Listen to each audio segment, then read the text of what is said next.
Good morning, everyone, and welcome to the Unitarian Church in Fall River.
Good morning. Welcome to the Unitarian Church in Fall River. I'm Reverend Vera O'Brien, and I'm very pleased to be with you again this morning.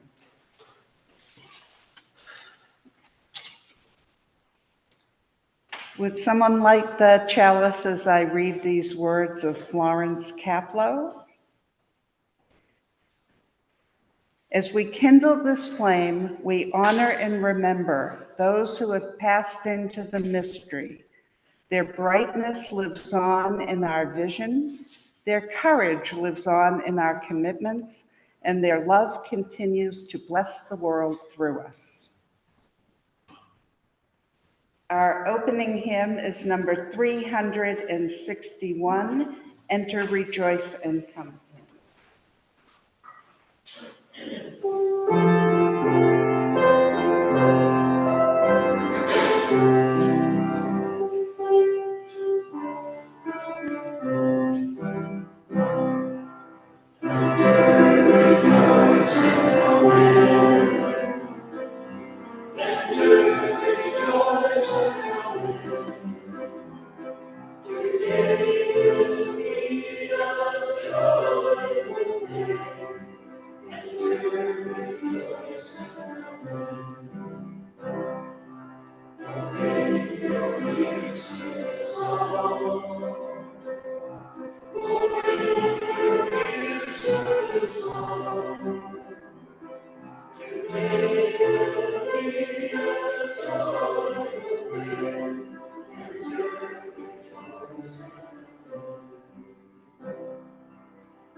We continue with the affirmation printed in the order of service.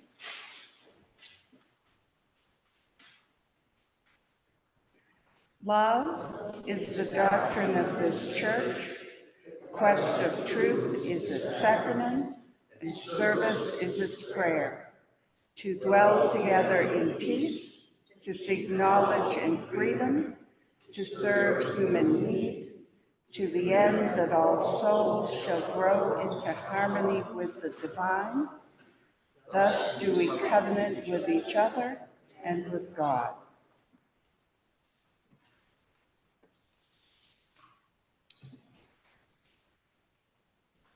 My opening words are about Spring by Bruce Southworth. Spring has burst forth its wet welcome, and now with its clear skies, the seasons of our souls respond with gladness that new life shall welcome us to another year of growing. Let us celebrate our meeting here today. Let us be lifted with the new season. Let us turn from side to side with eyes that meet and with smiles that proclaim our community. We pause together out of the midst of separate lives to give thanks, to be strengthened and refreshed, and to share our search for wisdom and for gentleness. Are there announcements this morning?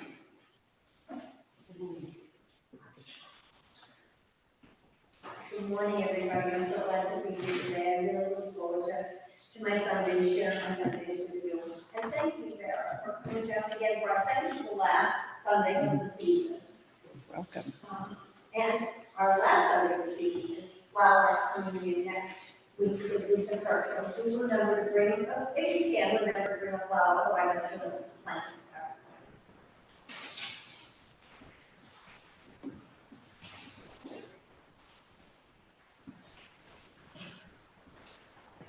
Pop up today too after service. Free lunch today. Yeah.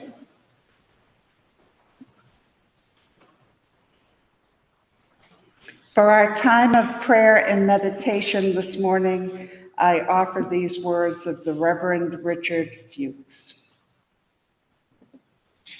We lift up our hearts in thanks for the sun and dawn which we did not create, for the moon in the evening which we did not make, for food we plant but cannot grow, for friends and loved ones we have not earned and cannot buy, for this gathered company which welcomes us as we are from wherever we have come, for all our free churches that keep us human and encourage us in our quest for beauty, truth, and love, for all things which come to us as gifts of being from sources beyond ourselves, gifts of life and love and friendship.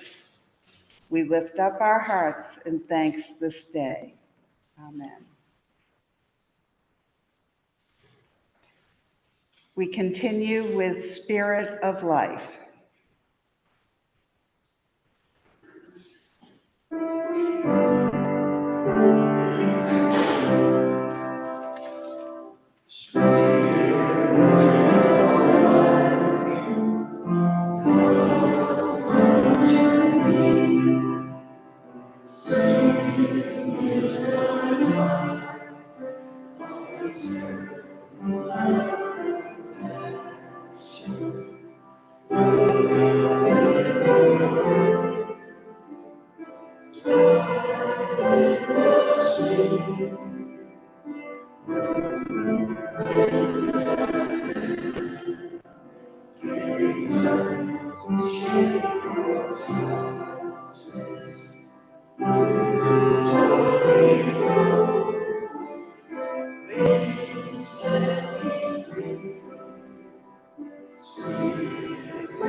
I invite you to join me in responsive reading number 655.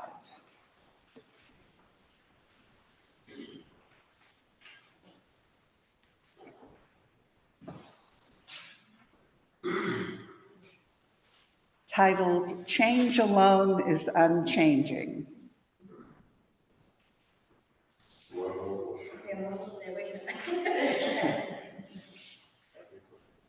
Whoever wishes to know about the world must learn about it in its particular details. In searching for the truth, be ready for the unexpected. The same road goes both up and down. Not I, but the world says it. All is one.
I have spent a large part of this year in between one decision and another. For some time, I've been deciding whether to sell my house, but now it's about to happen.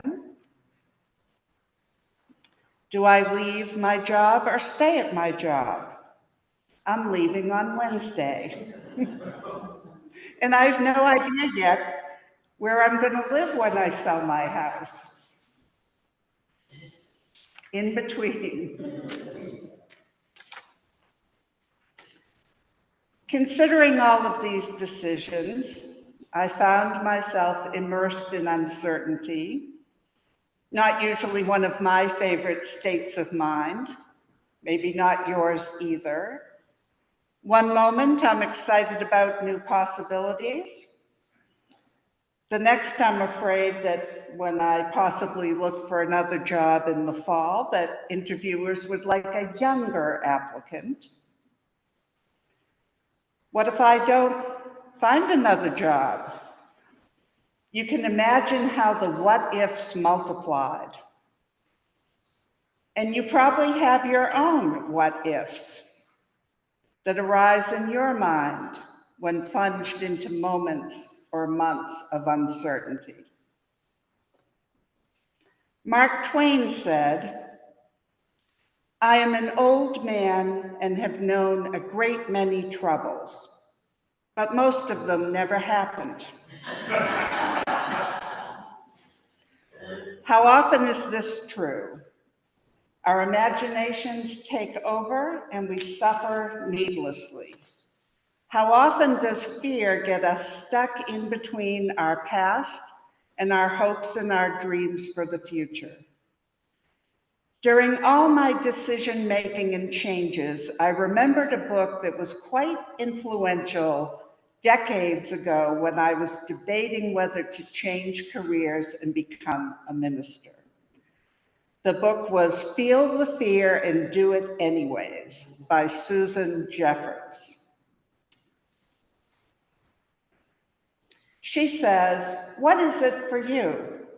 Fear of public speaking, asserting yourself, making decisions, intimacy, changing jobs, being alone, aging, driving, losing a loved one, ending a relationship. Is it some of the above, all of the above? And perhaps you could add a few to the list. She says, never mind, just join the crowd. Fear seems to be epidemic in our society. We fear beginnings, we fear endings, we fear changing, we fear staying stuck, we fear success, we fear failure, we fear living, we fear dying. It's reported that 90% of what we worry about never happens. That means our negative worries have about a 10% chance of being correct. If this is so, isn't it possible that being positive is more realistic than being negative? Think about your own life. I'm guessing that most of what you worry about never happens. That is certainly true of the things I find myself worrying about. Dr. Jeffers suggests that fear is more educational than a psychological issue. She says we learn to be afraid, and we can learn to be more fearless. What I found the most illuminating when I first read this book was that virtually everyone is afraid of new situations, of the unknown, of making changes, but some people feel the fear and are paralyzed by it, and other people feel the fear and do it anyway. The people that we may all admire who seem fearless generally feel the same fear as everyone else does, but they do whatever they are doing anyways. It's not that they're more courageous or smarter or more effective. It's just that they feel the fear and move ahead anyway. So Dr. Jeffers tells us, if everybody feels fear when approaching something totally new in life, yet so many are out there doing it despite the fear, we must conclude that fear is not the problem. Our attitude is the issue, and we can change our attitudes. In her own life, she realized several truths about fear that she thinks can help us change our attitudes. Truth number one, the fear will never go away as long as we continue to grow. In her own life, she says she had grown up waiting for the fear to go away before she took chances. She would say, when I'm no longer afraid, then. And she reports for most of her life, she played this when-then game and it never worked. She also says, you're probably not jumping up and down with joy to hear this. I'm aware this revelation that fear will always be with us as long as we grow is not what anyone wants to hear. Most people are looking for words of wisdom that will miraculously help their fears go away. I'm sorry to say it doesn't work that way. On the other hand, rather than thinking about it as a disappointment, consider it a relief that you no longer have to work at getting rid of fear. It isn't going to go away. Truth number two, the only way to get rid of the fear of doing something is to go out and do it. This may sound contradictory to number one, but it isn't. Fear of particular situations dissolve when confronted. The doing it comes before the fear goes away. I'm sure many of you have had that experience of trying something you were afraid of and then having your fear dissolve. I remember being afraid of going back to graduate school to become a minister, but once I felt the fear and went to class anyways, I really enjoyed being there and found out that most of the people in my class, which was for new students, felt just like I did, or much worse. Another truth about fear is that underneath many of our fears is another fear that we can't handle whatever life may bring us. To diminish this fear, we need to develop more trust in our ability to handle whatever comes our way. If we really examine our lives and if we are honest, we will see that we have in fact handled whatever life has brought us, one way or another. It's easy to forget our strengths and our resilience. I will often ask patients at the hospital this question: what has helped you get through difficult times in the past? Patients draw upon their own inner wisdom and remember their strengths and their resilience. It seems to be easy to forget these truths about our own strengths and our own resilience. Jeffers says, we may have been conditioned to not have confidence in our ability to handle the events of our lives. She says, in all my life, I have never heard a parent call out to their child as they go off to school, "Take a lot of risks today, darling." Parents are more likely to convey the message, "Be careful." This "be careful" often carries a double message. The world is really dangerous out there and you won't be able to handle it. What most parents are really saying, of course, is if something happens to you, I won't be able to handle it. So we may pass on our lack of trust in our own abilities to handle whatever comes our way. Considering how many "be careful" some of our parents bombarded us with, it's amazing we even managed to walk out the front door. But now we can tell ourselves, whatever happens, we will handle it. And if we have to pretend at first, we can increase our trust in our own abilities, see our own successes, and then truly believe that we will handle whatever we are confronted with in the future. When I find myself imagining the worst outcomes, I remind myself that I will deal with whatever I am imagining if and when it actually happens. I'm not suggesting that we never tell our loved ones not to be careful, but we might all do well to note the messages we are sending to the young people in our lives, to be sure that we are encouraging them to be confident in their abilities as they grow up, and don't simply pass along the fears that have been passed along to us to a new generation. Janice was a middle-aged housewife who planned her life in such a way to avoid taking risks as much as possible. She married a successful partner who handled the details of both of their lives. Janice allowed this situation because it was more comfortable to her to never put herself on the line.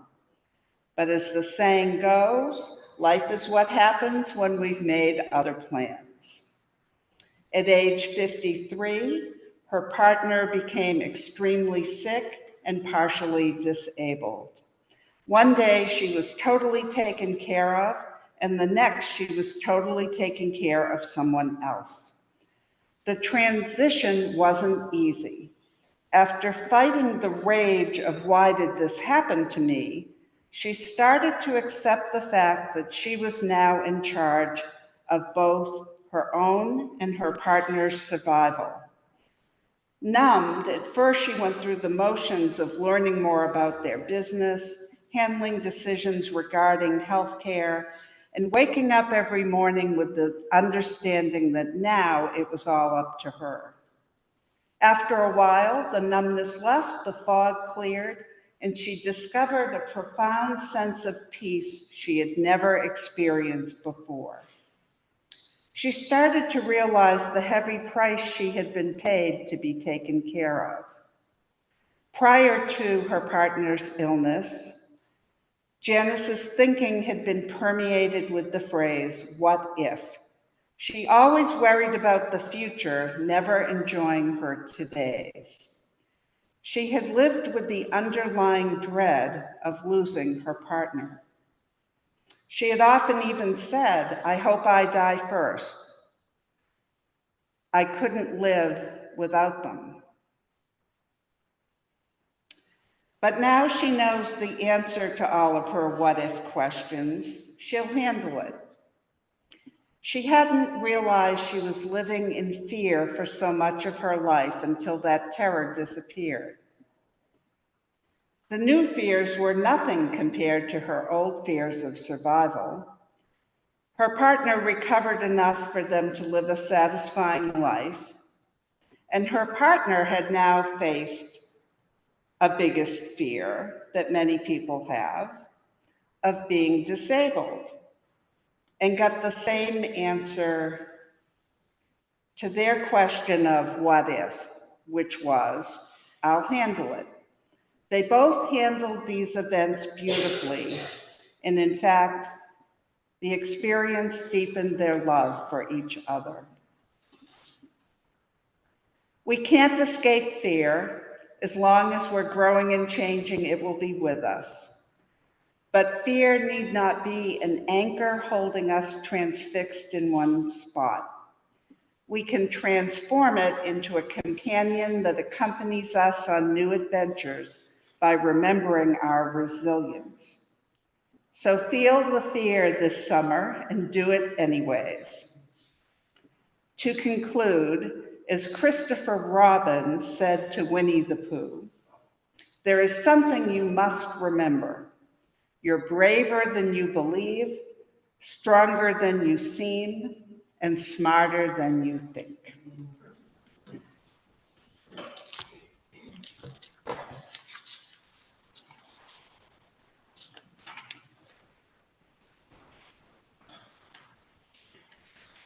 It's time for our offering to continue the good work of this congregation, because we are now the keepers of the dream.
It's that time in the service where we share our joys and concerns.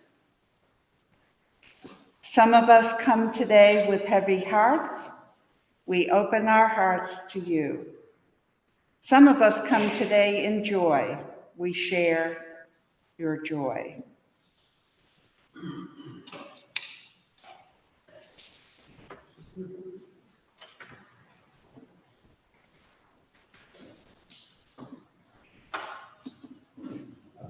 This is to talk about my best friend for the last 40 years, St. Thomas.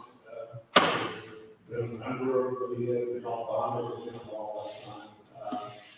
He's been having symptoms for a year or more that were diagnosed with some Parkinson's, and recently it took a real downturn, and now he's up at Mass General, and they say he has an aggressive brain tumor. So, it's all positive last week in Monster. What's his name again, Jim? Sorry. What's his name again? Tom St. Thomas. And He who's was that? 9 or something like that, and the trouble is they ran out of names, so it was Tom St. Thomas. Thank you.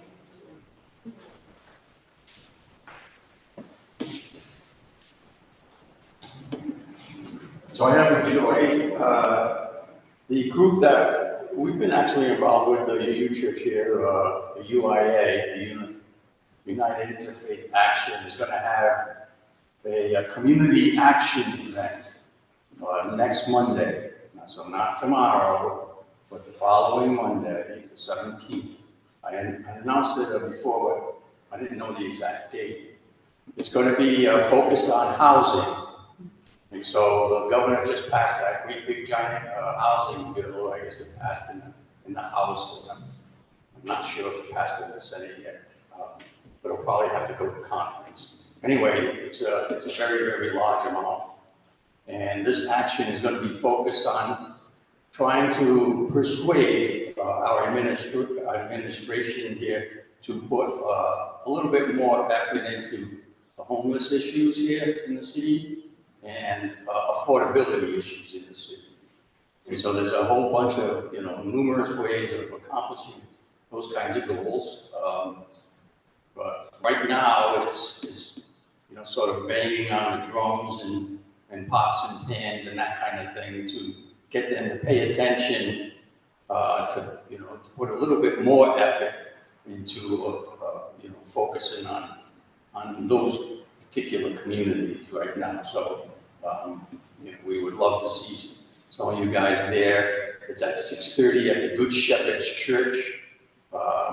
We have a couple of state reps that are going to show up. The mayor claims he's going to show up. So we'll see how this goes. But they are interested. But yeah, we seem to be in a process now, if anybody's politically savvy, of post, neo-liberalism, and we're back to criminalizing poverty and need, so.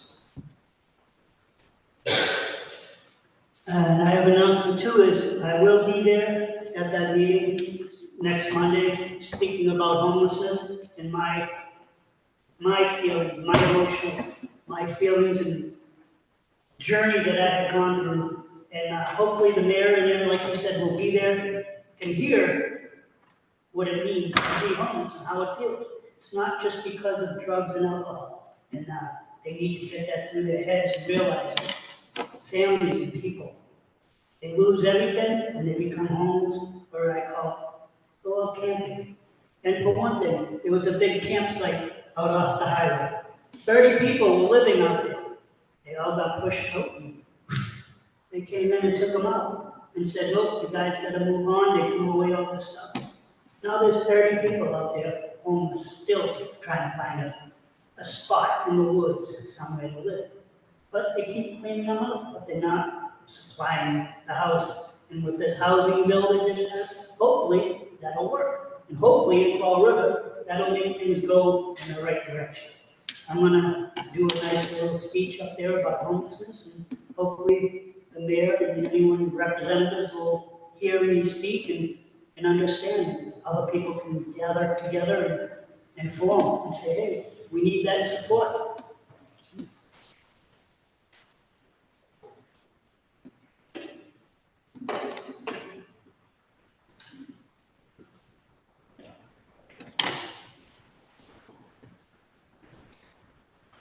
For these sorrows and these joys and those we hold in our hearts, let us take a moment to remember or to rejoice.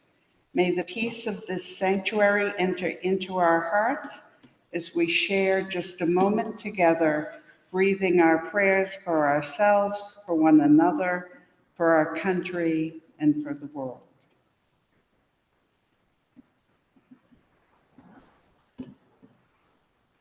Amen.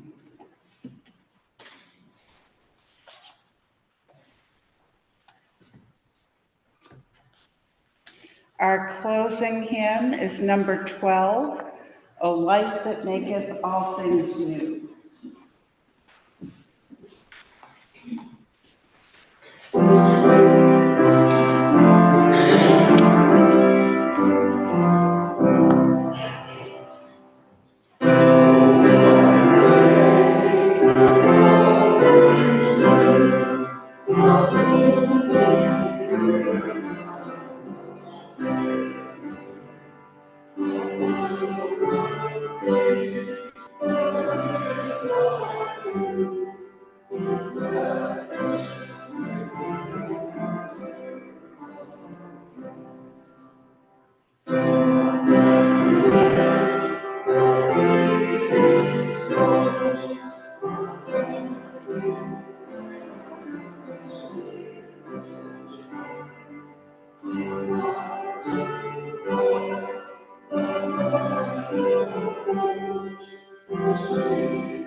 May the warm sun shine upon you. May the brightness of the green grass fill you with exultation. May the sweet perfume of the spring flowers scent the place where you stand. May the songs of the birds bring music to your soul. And love, fresh and bright, renew your life. Amen.